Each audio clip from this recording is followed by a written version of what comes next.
I am Janice Arnold-Jones. I'm running for the U.S. House of Representatives in New Mexico's 1st Congressional District. And I want your vote. I want your family's vote, I want your friends' vote, and I want your neighbors' votes.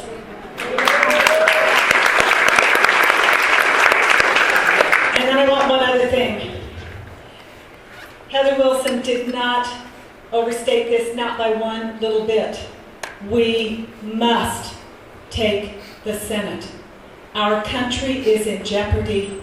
We must take the Senate. And Heather, you're our answer.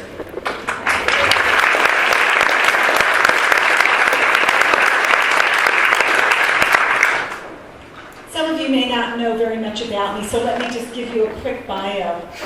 I graduated from the old Albuquerque High School at Broadway and Central. Are there any Bulldogs in the room? Woo! I'm also a graduate of the University of New Mexico. I am the wife of a career naval officer. I'm an entrepreneur, small business owner. I was the chief coach for the American Youth Soccer Organization. I'm a DOE contractor to Sandia National Labs. I served 4 terms in the New Mexico legislature representing House District 24.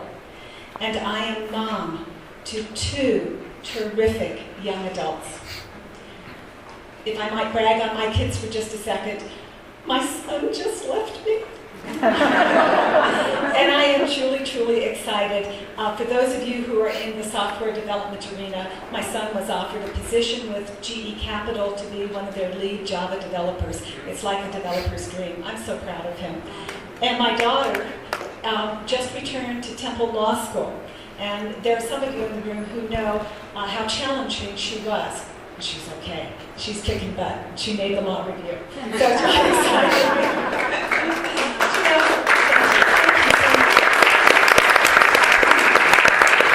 We New Mexicans are so blessed. Just look at our beautiful state with our rich history, our abundant resources, and our astonishing people.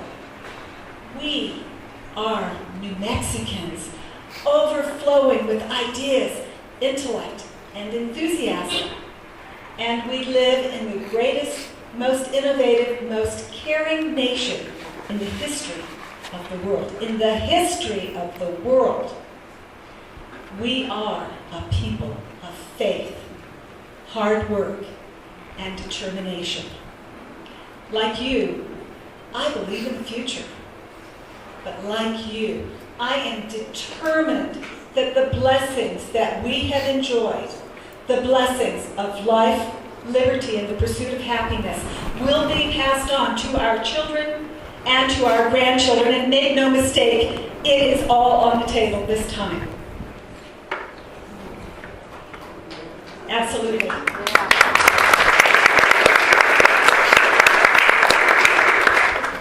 You know, I shudder to think of the values that are truly on the table for this election. And it's really stark and it's very clear. If you believe, as I do, that God blessed us with this Constitution, then you cannot vote for someone who believes that they should fundamentally transform our form of government, our Constitution. And I do ask on a regular basis, do they really think they're smarter than God? Do they really believe that? And the answer is, yes, they do. Yes, they do. And when you think about the things that you know, not only from your training, from reading scriptures, you're supposed to keep your house in order. You're supposed to do that. And then we are also supposed to take care of others that need care. Government's not supposed to tell you to do that. You do that out of obligation. You do that as a Christ follower. You do that as a child of God. And this government is about to change and tell you you will. And yet we don't even have our house in order. Here is a government that for 3.5 years has not passed a budget.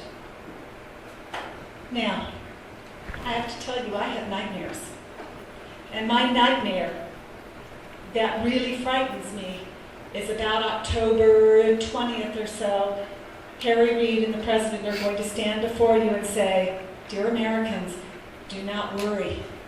We don't need a budget. See, for 3.5 years, we're just fine." Y'all feel fine, don't you? Yeah. And because we really have this in hand, we don't need a Congress either. Think about that for just a second. God gave us a unique form of government in all of the world. It's hard. You have to want this bad because we are a blend of executive, a legislature, and a judiciary branch that is supposed to work in concert with one another for you and only for you. And we're about to let it slip through our hands. I'm asking you, don't let that happen. Do not let that happen to our country. Don't let that happen to my kids. They deserve to have the opportunities that we have had. You know what I love about America? In America, we have the opportunity to build or rebuild any life, any dream. That is the gift that we have. Now, for those of you who have not been privileged to live in other countries, I take this very seriously because I have been able to visit all around the world. It's remarkable. Don't let it slip through our fingers. Now, I have to tell you that there is good news on the horizon. New Mexico is going to come to the aid of our country one more time.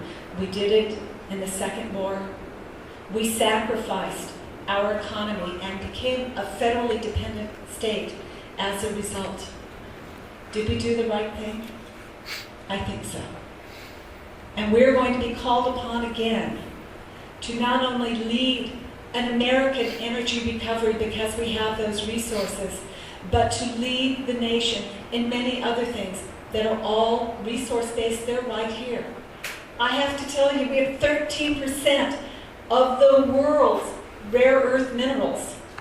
Before I go on, who does not know what a rare earth mineral is?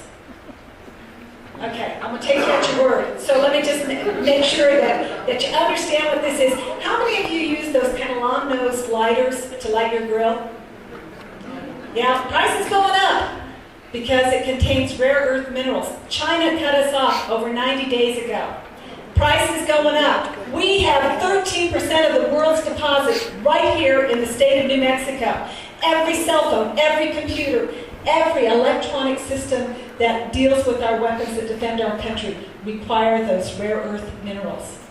It's time for us to step up to the plate and defend ourselves, to be independent, and to serve the rest of the world. And I hope you're asking as I'm talking, why is it that we have the ability to create affordable, accessible energy and we're not sharing that clear around the world, rather than the other way around? There are real answers. This state is going to lead the way. I am asking for your vote today, and I have to stop and just tell you a little bit about my opponent. I have served with my opponent, and what has stunned me is the number of phone calls and the number of people who I've encountered who have met my opponent and they say, "Oh, she's pro-life." No, she is not. No, she is not. And I just find it incomprehensible to be in your presence and to sugarcoat the truth, or much less to tell a fib. That's a fib. If you believe in life, then there is a very distinct choice. If you believe that my opponent advocated for seniors' rights, then I gotta tell you that she also advocated for the single largest tax increase on people in New Mexico, and that was people who were in nursing homes, $8.82 a day. And we were talking over here about how do we peel this apart, because we don't know. We've got to find a way to talk about it. But that, I think actions speak a lot louder than words. The Democratic Party has already purchased $500,000 of time beginning October 8th in support of my opponent. Now, I have to tell you what, that scares me to death. But here's what I know, which is the good news. I should be way down in the polls. I should be 12 points back. I didn't have a primary. Y'all didn't hear about me. 3.6 points. And that's because of you. Because I have friends all over town that are walking and talking and telling the story, and that's how we're going to win this election.